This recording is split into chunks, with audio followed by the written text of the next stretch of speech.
Ah, girl, what is that? No, ma'am. What is that? It's not good. It's not good on here. On my sweatshirt, my favorite. It's one of my favorite sweatshirts. I like how it comes with a high collar. I wish I could do these. I mean, I could do these sweatshirts, but these sweatshirts are so. I got it really big because it feels so good.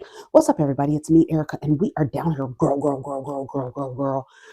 We are down here to talk about the Belle Collective. I almost forgot. Girl, I was down here going through comments. I still got two videos to edit. I got Salt Lake City and another video. Um, I don't know why both of those videos were an hour. I don't know why Salt Lake City was an hour. It wasn't even an hour. It didn't even it wasn't even an hour to watch it. I was about to roll me up some reefer. Now I gotta use the bathroom. I hate when that happens. I want to roll the weed up. I want to use the bathroom. I gotta make a video, and everything is happening at one time. Hold on. Okay, that wasn't too long. I got. Oh, you know what? I went to girl, it has been so long because there's of course I'm in California, so there's dispensaries all over the place. So I have a dispensary that's close to me and I've been going to that dispensary for whew, I want to say since 2019.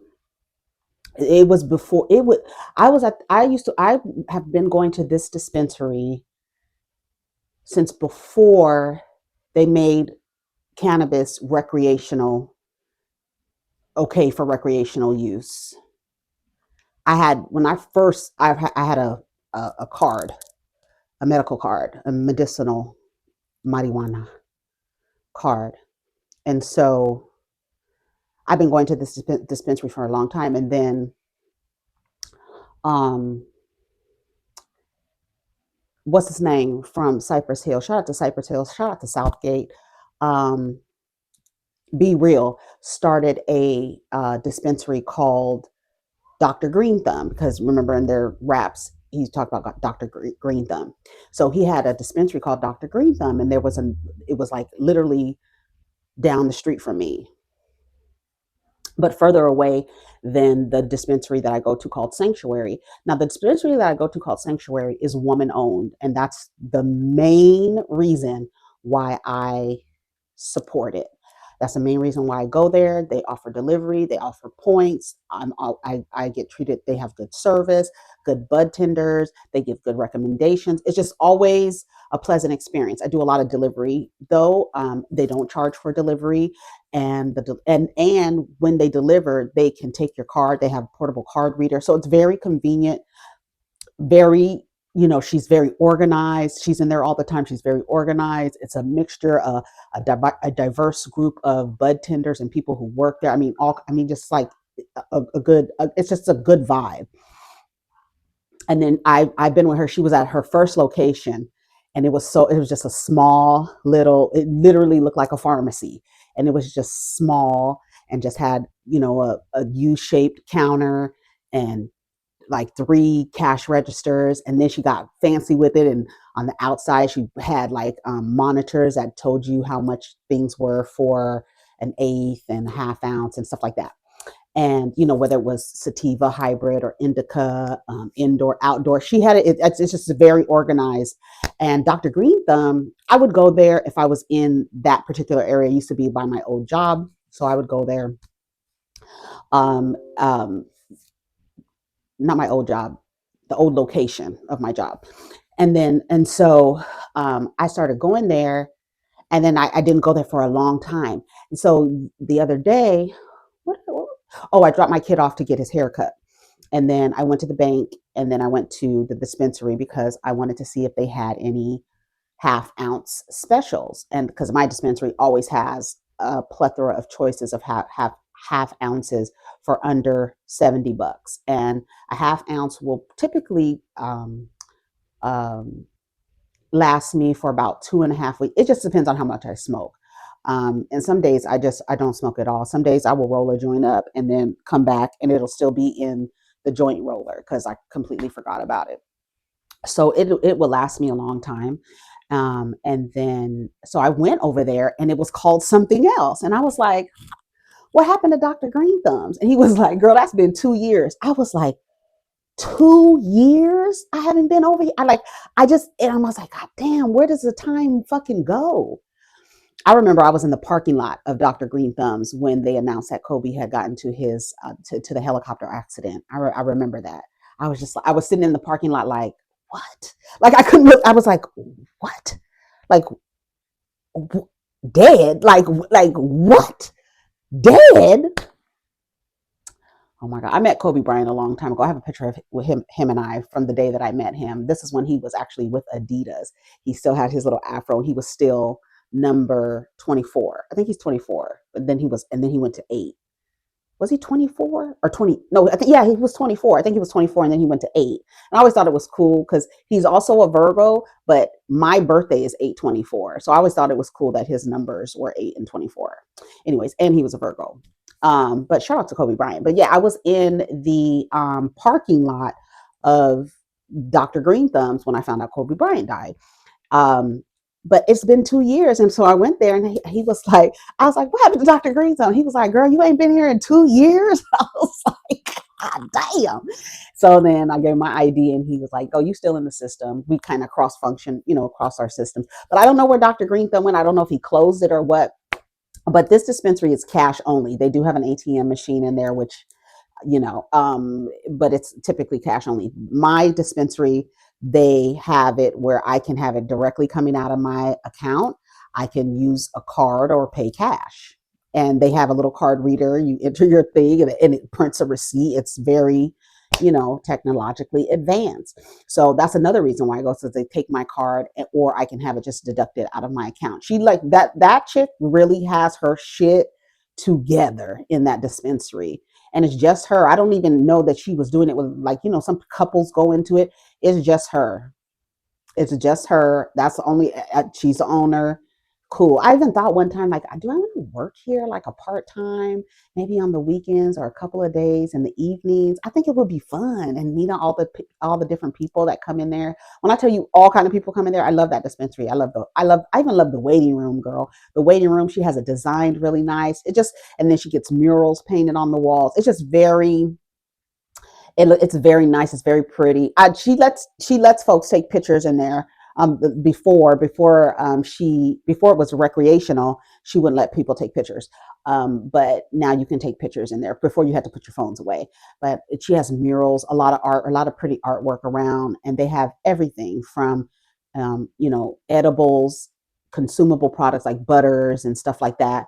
And then she even has CBD products, bath products. It's just like a plethora of stuff. It's really, really good. And so I was like, really like astonished because I hadn't been to that other dispensary in so long. So I don't even know where Dr. Green Thumbs is, but shout out to Cypress Hill because they're from Southgate, California. And I lived in Southgate, California when I was a little baby. My parents, their first house after they moved from Inglewood, everybody from LA lived in Inglewood at one point in their life. When I was born, we lived on Venice Way, okay, in some apartments on Venice Way. And then we moved to Southgate. And then my mom and dad got a divorce. And then I moved to East Los Angeles where I was raised with my grandparents. And so, yeah. And so yeah, so that's all I have to say about that. I don't even know why I was talking about that, but let's talk about Belle Collective. It's only been 10 minutes. Anyways, let's talk about Belle Collective. That's what we really came down here for. I was about to stop this video, but I was like, I'm not about to stop this video. Y'all just gonna have to get that story. I like sharing stories, just a little documentation. Okay, so let's go to my notes for Belle Collective. All right. Okay, Belle Collective yesterday. 2:48. That's how I watched it in the afternoon. Okay. So Belle Collective was actually pretty good. Like I actually enjoy Belle Collective because even though I think some of the storylines are a little contrived, I also feel like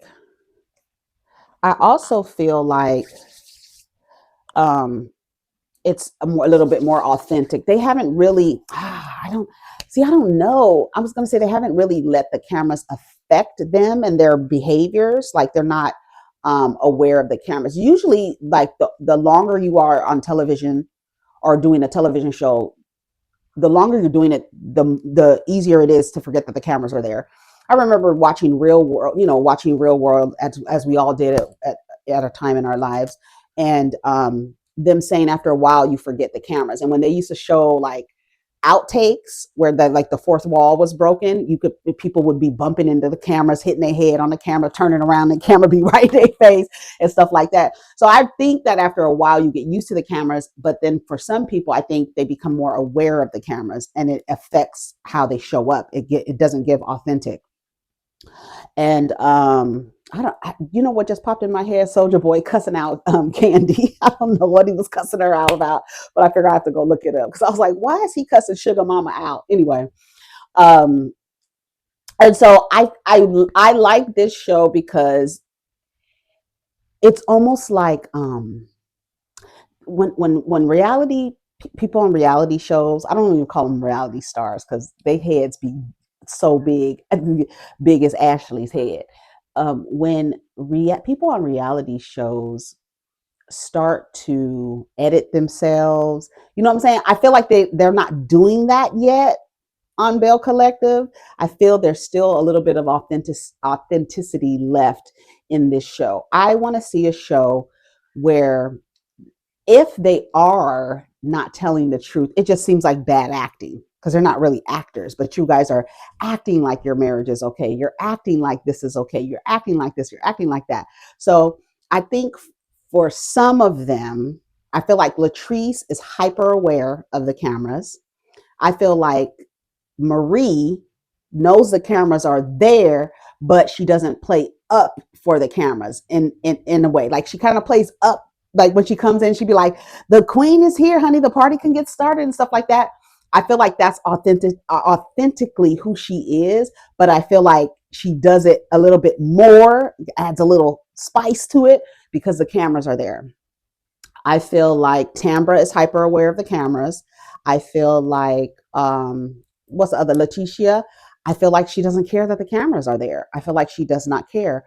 And who's the other one? Did you see Essie's man? I was like, okay, come on, Essie. I thought it was so cute the way they were like when Essie came through and they were like, look at Essie's man. And then they were like, girl, I thought that was Marie's woman. Honey, we all do. I love it because it's still a level of it's still a level. Oh, hold on, let me tell my son to see if the package um, oh, he made this last night in his culinary class. It looks pretty good, but she gave him some critiques about his zucchini and his garlic not being cooked enough, still like raw on top of his in his sauce. She said that his carrots needed a little bit more salt, but the tenderness was perfect. The zucchini was overdone, but the flavoring was good. And the chicken was perfect and good, but I should have cooked the garlic down so I don't have raw garlic on my plate. She said the sauce was a little thick, 97 out of 100 is what he got on his his project. And he says he likes it. He says he's proud of himself and he feels good about himself. And I told him, once you become a chef, you like literally can get a job anywhere. You can be a private chef, you can work on a fucking private yacht, you can, they charter yachts, you can be like on below deck, you can be a chef there, you can work in a restaurant, you can travel the world and like literally be like, I'm a chef, and see you start working at a place and whatever, however, but you literally have a skill that one, nobody can take from you, and two, you can find a job, you will be able to find, or have your own business. I told him he should get into cooking with children since he likes working with children, and help like teaching them how to cook, doing cooking classes for kids, or even private cooking classes. Girl, let me be your manager. So yeah, so shout out to my kid. So yeah, I had to tell him to get a delivery. So anyway, so Latrice and Marie and Amanda, they go out and meet for drinks. Now Selena was supposed to show up, but she didn't because her daughter was in labor and delivery.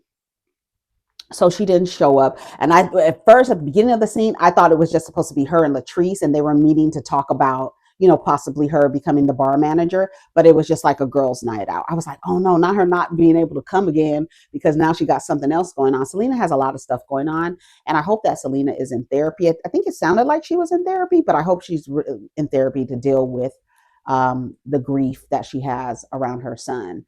It still seems to come up, and I can't even imagine that, it's been 5 years, she said, and like she's still, crying about it. I don't imagine that she'll ever not cry about it when she talks about it because that's her son. And she said that she was on the phone with him. He was coming home to celebrate his birthday and he didn't make it home, and he was about to be 30 years old. It was really sad. They did, like, her event was really nice. She had her all white event, and that was I mean, when I tell you Selena did her thing with that event, it was beautiful. The step and repeat was beautiful. It seemed like they had dinner there. It wasn't too many people. Seemed to be about maybe, I want to say maybe 50 people. It didn't even look like it was 50 people in there, but it was really nice. It was decorated really nice. Everybody looked nice except for Cliff had on jeans with his white shirt and blazer. Um, Kerri and her husband came. I can't remember his name, but they got some shit going on, Kerri and her husband. But anyways, she couldn't meet with them. So also, Latrice says she's going to have a couples only pool party at the house, at her house. Her house is really nice. Latrice's house is, I like her house, Kenya Moore's house. I love a modern home, but inside I love it to be cozy, not too much stuff, but cozy. I don't like a lot of stuff. Like, it really bothers me. Like, stuff bothers me, and curved lines bother me. I need for everything to be like straight. Like, my couch has straight arms, straight back, corners. I don't like anything curvy. A lot of people think cozy and curvy go together, but I like cozy but with straight modern lines. I love a mid-century modern look. Like, my chest of drawers right here has Bakelite handles. It's a waterfall chest of drawers. It is really nice. It's something that I'm really trying to figure out what to do with it when I move, because it's been with me since I was in my 20s. It's gone to Atlanta with me, came back with me. It's really nice and it's really old.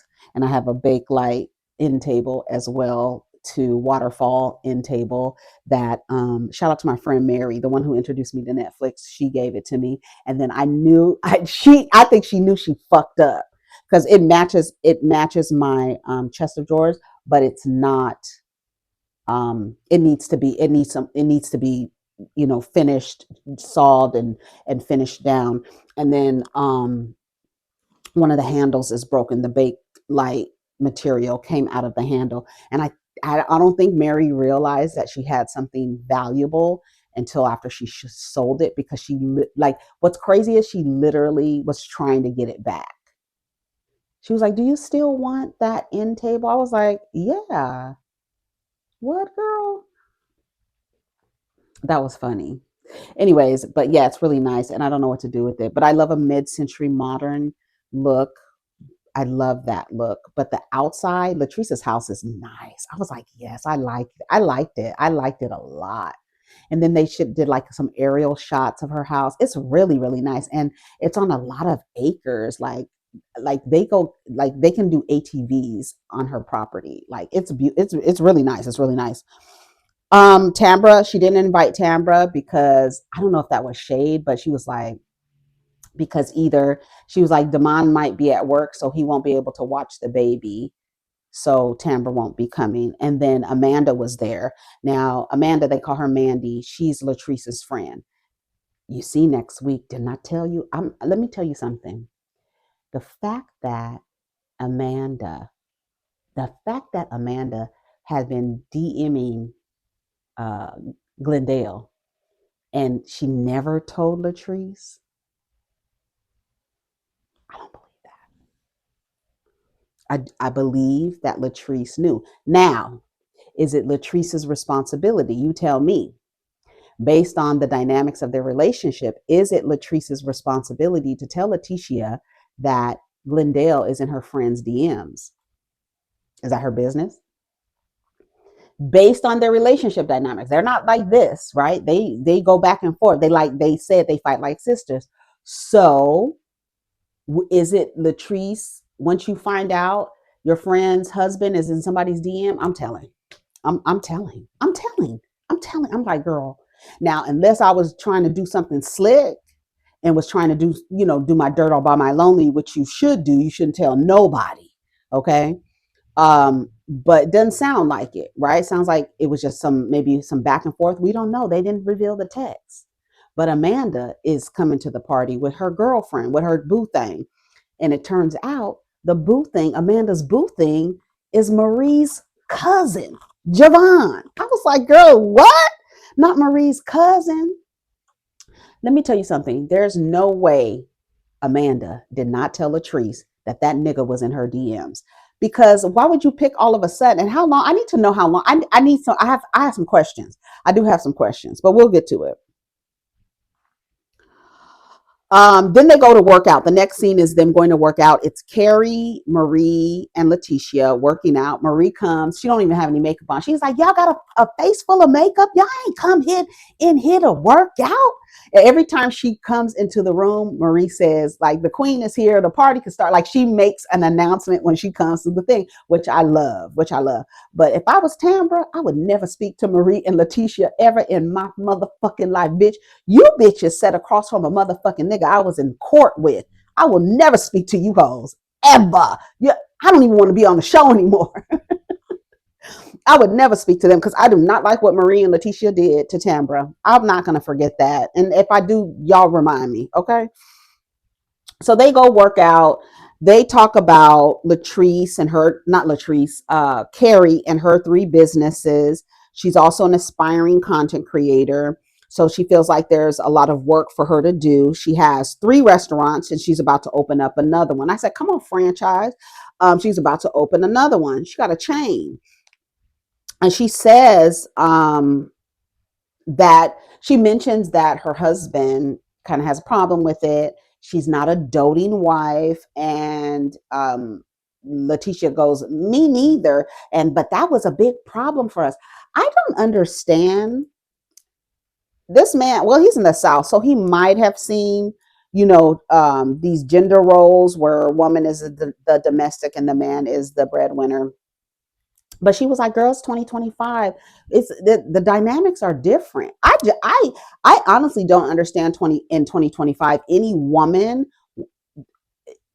willingly participating in a relationship dynamic where she's dependent on a man, not with as much data and information is out there. There's like you're literally operating in a fantastical delusion. There's no way in the world. I know that some men still do that, but I feel like it's a lot of pressure, and I feel like men be killing themselves because they can't deal with the pressures of the patriarchy. And then you have women shaking their fingers like, you supposed to pay all the bills and you supposed to protect and provide, and they're like, I'm really not.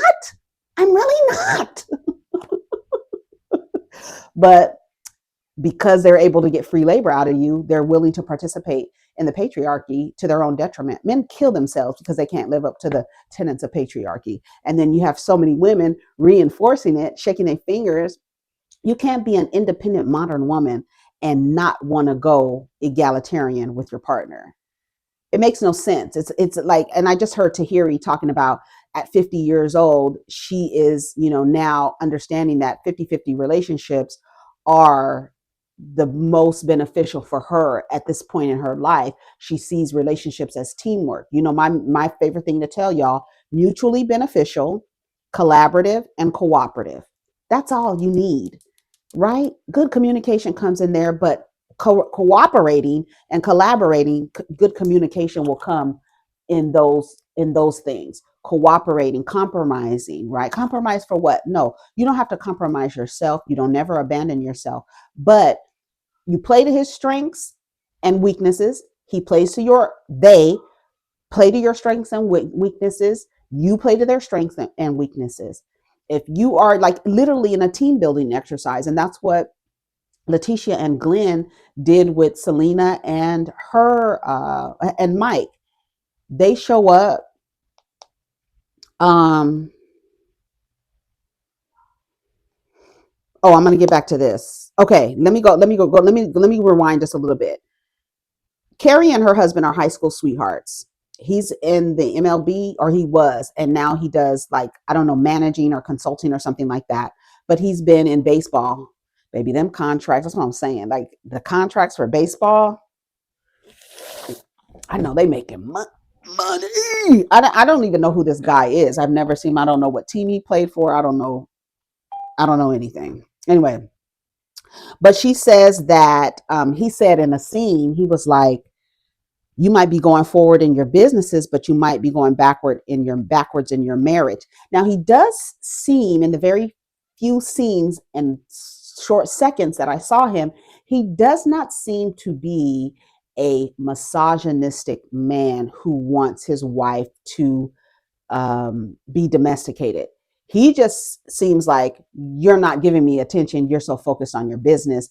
You're not giving me attention. So I don't know what that means. We just got to hear them talk about it a little bit more. And that's what I said. I said he doesn't even seem like he's really demanding of her. He doesn't seem like the way that Glen was dealing with Letitia and trying to get her to like, oh, you're not paying attention, your business and all this stuff. That was, it was completely, I got a different vibe from that.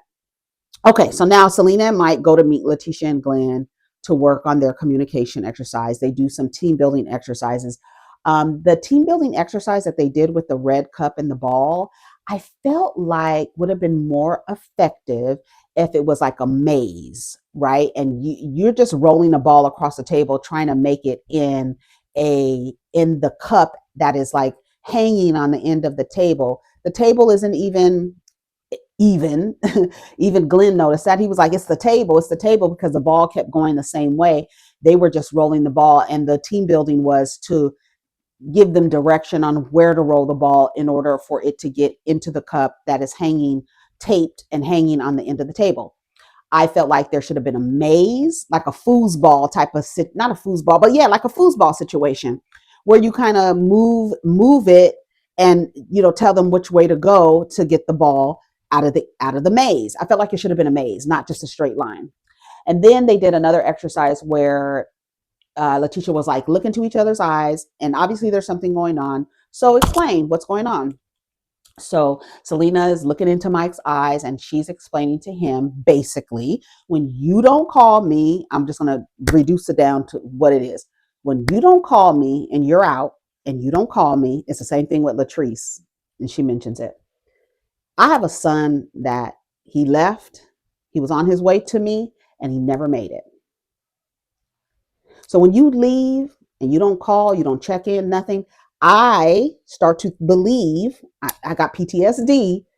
I start to think that something is wrong, and I get anxious, and it really bothers me. It really bothers me. She's not saying, "Oh, I think you're cheating," or I don't trust you." She's saying, and it's so simple. I don't feel like checking in with a person when you get to where you're going is a problem. Right now, if you keep calling me trying to figure out where I am and what you doing and what you doing, you just keep calling me. Now I'm thinking you trying to figure out if I'm doing something wrong. But if you're like, call me when you touch down, hey, I touched down, even a text, literally, even you don't even have to press the button. You could just hit the little microphone and be like, hey, babe, I landed. I'm on my way to my hotel room. I'll call you when I get settled. Send. That's it. And the fact that he doesn't even think, or even, I feel like it's inconsiderate. I just feel like it's so inconsiderate not to let your loved ones know your whereabouts. Like, especially if you're traveling. Like, come on. Like, you're traveling, right? I'll call you when I get home. I had a friend, just we saw each other. He didn't leave until the next day, and still when he got home, He sent me a text message and said, I made it home. It was even I was just like, it's just like courteous. Like, you're my loved one. And we're spending time together and you leave. And then when you get to, I don't even know if you got there. Nigga, my son left home and didn't never come back. That shit fucks with me.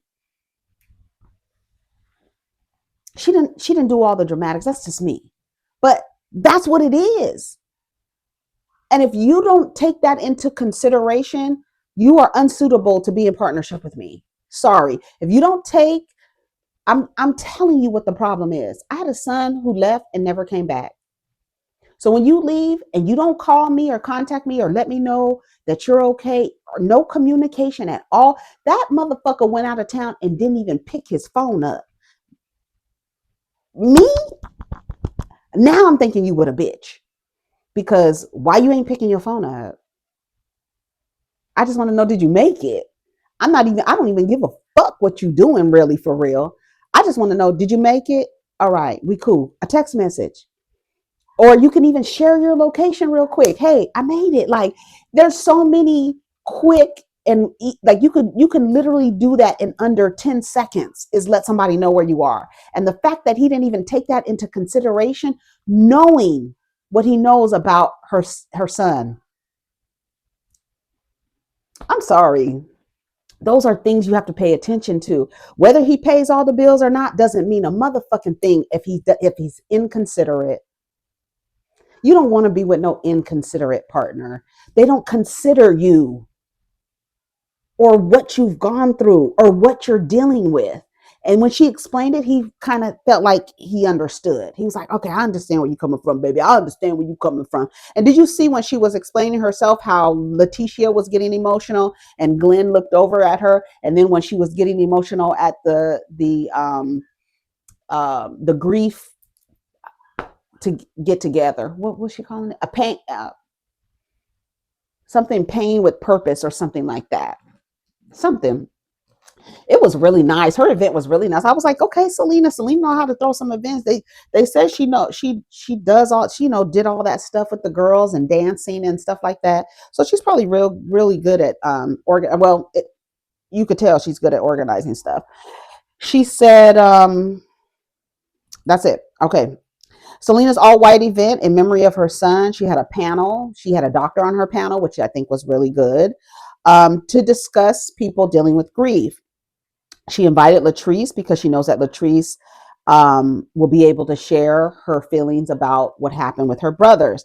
I didn't know that her brothers, it was like two brothers. I only thought it was one. I didn't know it was two brothers. And then like they died close to each other. And one of them, girl, I say this is crazy as Fuck. One of them, she called in the morning after she woke up from a dream that he had got killed and he died that same day. I said, girl, that is something I don't know if I would be able to ever get over. And when she starts crying, and what really pains me, and they talked about that, is like us as a culture, it's not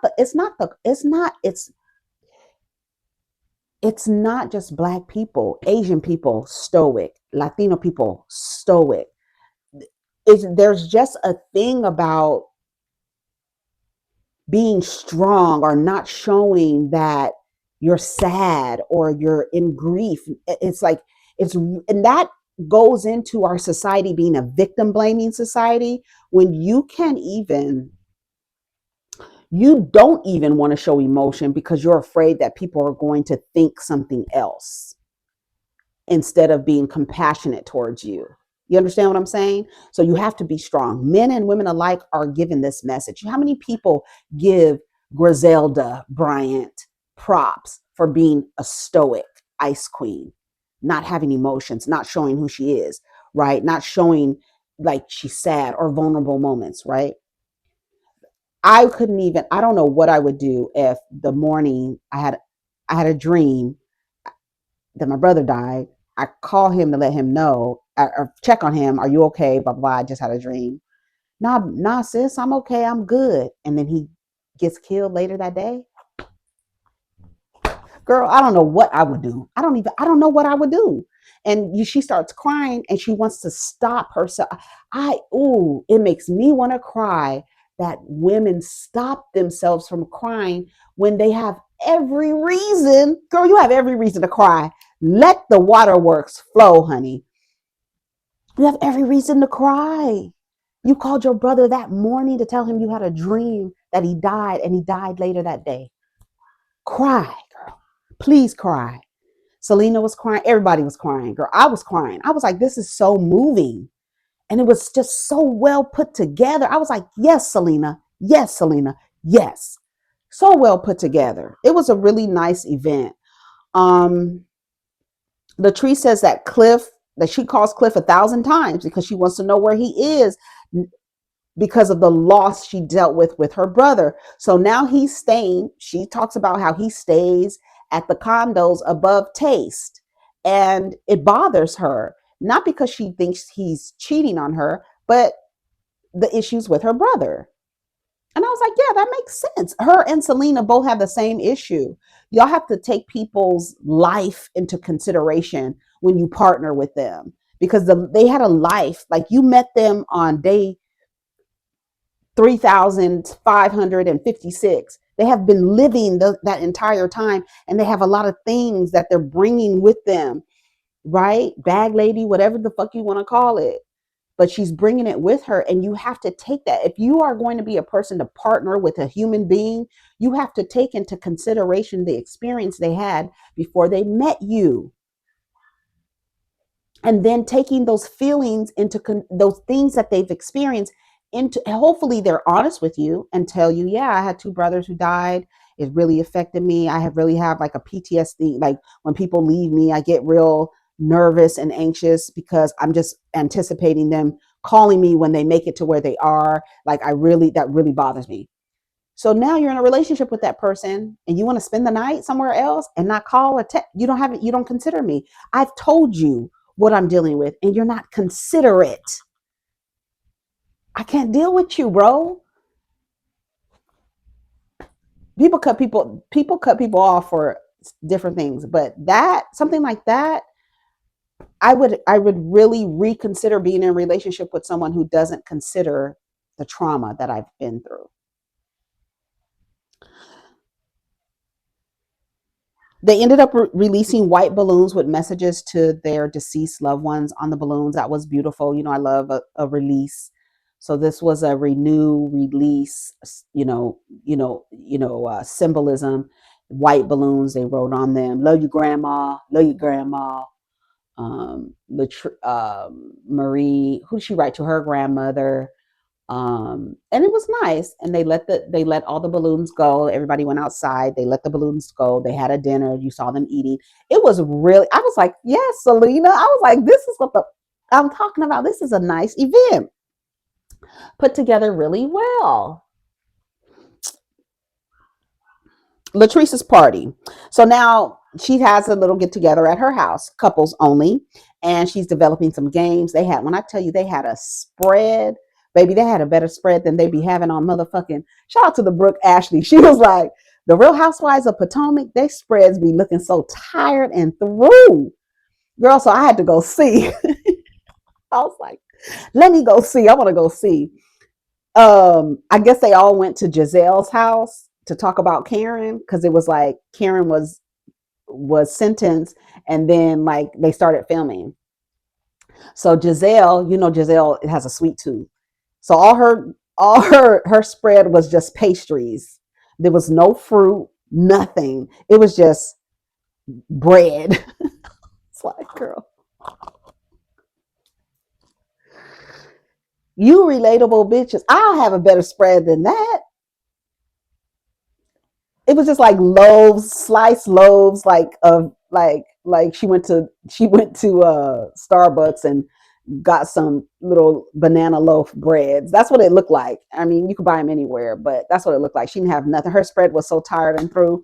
And so when I saw Latrice's spread, I thought about Brooke talking about Giselle's spread and how tired it was. And when I tell you that food looked good, like she had all kind of shit on that table. And they were like, oh, this is good. She was like, I know it's good.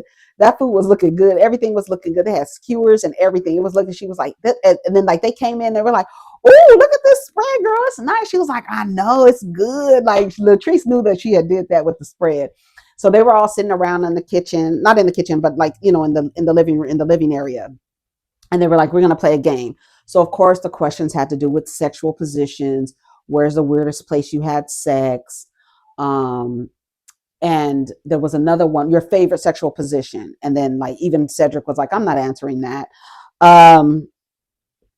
Selena and Latrice's bathing suits or like cover-ups, little outfits for Selena's was cute. Her and Marie had similar outfits on. Like it was like, cinched like right underneath the breast, and then it was like sheer, and then like a sheer dress, but like cinched like right underneath the breast and the thorax, I should say.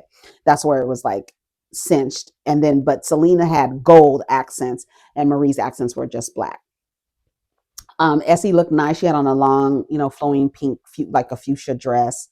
I didn't really see what Letitia had on. She came late. What's her name looked cute. Kerri looked nice. She was dressed for the occasion. But did you notice all the men had on the same shorts? I don't know if they were Tommy Bahama shorts, but they had all the same. That's Cedric, Glen, and Cliff had on the same exact shorts. Now, Glen, did he have on the entire outfit at first, or Cliff? One of them had like the whole set, and then two of them just had on the shorts that matched. One of them had on the whole set. I can't remember who. Marie's cousin is Amanda's date, Javon. I said, look at Essie and her husband. Amanda said she thought Essie and Marie were coupled up, and she was like, "Girl, that's my man over there." And this and that. Like, it was really cute. I thought it was like that exchange was really cute. Have you ever been attracted? Now, this was the third question. Have you ever been attracted to someone in this group? Everybody's like, nah. And then somebody was like, on the count of 1 to 3, saying, remember they did that with Todd. It was Todd. Was it Peter? It was Peter, Todd, and I can't remember who else, but they were like, Todd has like a crush on Portia. And that's probably why Candy maintains that relationship, because her man has a crush on Portia. And he has said it more than once, right? Everybody wants to get a taste of the Georgia peach, honey. It's down to its seed by now. Everybody done taken a bite out of that. Girl. Anyway, so they asked, anybody have a crush on anybody in the room, or whatever. And everybody's like, nah. And then they were like, let's count to 3. And everybody just blurred out the name. And when they count to 3, the men were like, nah. They were like, we're not about to do that. And then Amanda goes, he's a liar. I said, come on, bold bitch. That's the shit I'm talking. Lay that shit out on the table. We about to bust this nigga out tonight. We about to, girl, when we go into this party and they start playing these games, we gonna bust this nigga out, right? So the questions that they were asking set him up, right? Amanda goes, he's lying. Letitia's face was like, because Amanda was like sitting behind her, like on the arm of the sofa. Girl, she did her hand like that. Girl, he's a liar.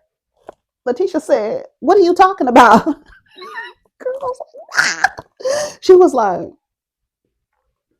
she was like, let's talk about this privately. She was like, do you want to do it here? Do you want to talk about it here? She was like, girl, tell me, because we cool. Just let me know. She was like, because you done aired me out. Now, we're not going to make a scene. If there's any truth to what she's saying, I'm going to be super upset. This is what she's saying in her interview. But it was her face, baby. When she was like, he's a liar. Girl, what would y'all have done? That man's, but you know who your nigga is, girl. So that's why and the other part of it is, I can say whatever I'm going to say about this nigga, but you had a baby on you and you didn't leave. So him just talking to me shouldn't be a problem. Now, our degrees of separation, that is the problem. Because you know me, you be in my face, you be talking to me, I will beat you up, girl. You talking to my man in the DMs? I don't give a fuck if he is a cheating ass nigga. You, bitch, are close to me. So there's no reason for you to be talking to this nigga. You know he gonna talk to anybody. I ain't going nowhere. But he gonna talk to anybody who says hi to this nigga. He ain't choosy. Look at me. He ain't choosy, girl. So anybody, especially looking like you say something to him, he's gonna say something to you. But if he says something to you, you immediately should have went to Letitia and told her, girl, I know we developing a friendship. I know that we cool with each other, and I know that Jackson is tiny as hell. But girl, Glendale is in my DMs, and here they are. I just want to let you know. She ain't gonna do nothing with it. She's not going anywhere. She's not leaving. You see in the next episode, she's crying, talking about, I wish they would leave me alone. But they talking about Latrice. I'm telling you what I know. I'm telling you because Latrice knew. There's nothing that you can tell me. Latrice is acting like she didn't know. Bitch, you knew. If you and Amanda have known each other that long, you don't think she, and especially Amanda's like, I don't like the way you treated my friend. Letitia grabs Amanda and goes outside. Girl, I know we've had our issues. We're getting to know each other. Even though I don't like the way you treated Latrice. And she was like, oh, we've done a lot of things to each other. So I don't even want to get into all that. She was like, girl, you need to tell me what's going on, because if we cool with each other, if something going on, you need to let me know. So Amanda's date, Javon, Marie's cousin, she's sitting across, like in the same line as Amanda was sitting on the arm of the sofa, but she's sitting on a bar stool kind of back. And when Amanda and Letitia are outside, Javon said to Glen, nah, man, you cat. I didn't seen the messages. When I tell you, go back and look at all the men's faces, girl, I was in here screaming. They were all looking like, Mike's face was looking, I think he was looking at Selena like, girl, this is a mess. They were all looking like, girl, this is a mess. Girl, this is a mess. She said, as soon as Javon said, now you capping, you be in that girl's DMs, I seen them myself. Marie, here comes Marie. Marie, Letitia, come in here and get Glen. Come in here and get Glen. Javon said she done see some DMs or something about him. Come in here and get him. And so then, what's the nigga's name? Glendale he stood up addressing Javon, because Javon was busting him out. And Javon was like, nah, nigga, I'm just telling the truth. Like, girl, I'm just telling the truth. That's you lying, because I've seen the DMs, right? So then, so then like they go into the house, and then it says to be continued across the screen. And then you just hear them like overlapping conversation. And that was the end of it. So I can't wait to see what happens next week. Because show the proof. The problem, here's where the problem. This is when I tell you, when there's a man involved, sisterhood email, there's no sisterhood emails being sent out. No sisterhood text messages, no sisterhood gatherings, no sister circles, nothing when there's a nigga involved. Do you hear me? Clearly. If I was Letitia, I would have been very upset with Amanda. If I'm Letitia and I'm with a man who I know cheats on me, and you're getting close to me, you're in my face, smiling in my face, and my man has DM'd you, now I'm not going to leave him, but please tell me. So a lot of women move in a way like, what do you call them? Huzzies. Side chicks? Hussies. Huzzy. These old hussies. When these hussies get into the relationship with these men as side chicks, one of the reasons why they don't come to you and tell you, right, is because they know you're not going to leave. What am I going to tell her for? He didn't almost had a baby on her. She's still looking up over there, looking crazy. And I believe, have you noticed he shows up to every scene late? Where are you? You're not at work. I don't care what they say. Glen shows up to every single scene late. They're always waiting for Glen. Even the pool party, the team building, even the grief party. I don't even want to call it a grief party. The grief gathering. Grief gathering is a good one. He showed up late there. They both showed up late. To the pool party, Letitia came first, and then Glen came. He might be in Amanda's DMs, but he's in somebody else's panties. But what are we gonna do? She ain't going nowhere. I'm not about to fight for you. I can't even advocate for you because you won't even advocate for yourself, girl. And then they just trying in the next episode, they just trying to come between what we got with me, you, and my son. Girl, that mentioning your kid, was you thinking about your son when you had your dick in another bitch that you almost got pregnant? No, you wasn't thinking about your son. So we're not gonna mention your son here, nickel. I can't wait till next week. Y'all let me know what y'all thought of the episode. I thought it was pretty good. I told you why I like it. I'm not gonna talk anymore about it because I got videos to edit, girl. I got to get Salt Lake City out and this out. Take care of each other. Protect your energy. Let's get down in the comments. Peace.